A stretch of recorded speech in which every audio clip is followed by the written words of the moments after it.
Биздеги өзен көлүмнүң тектеликпенен байланган кадыры бийик элимнин. Көңүлден күмбүр күй акты, үйрөткөн ар мен уятты. Даланын заңы биздерге бабанын заңы сыяктı.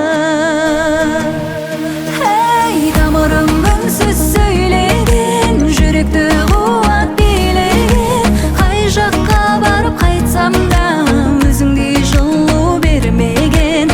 Тамырым үнсүз сөйлеген, жүрөктү кубат бийлеген. Кай жакка барып кайтсам да өзүңдөй жылуу бермеген.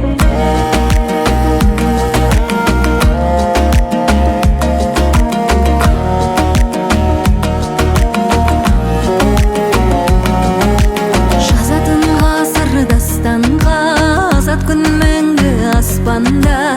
Бабамның қалған мұрасы аманат барлық жастарға. Арманға бірге жеттерміз, бірлікпен құрмет еттерміз. Бабамның еккен талын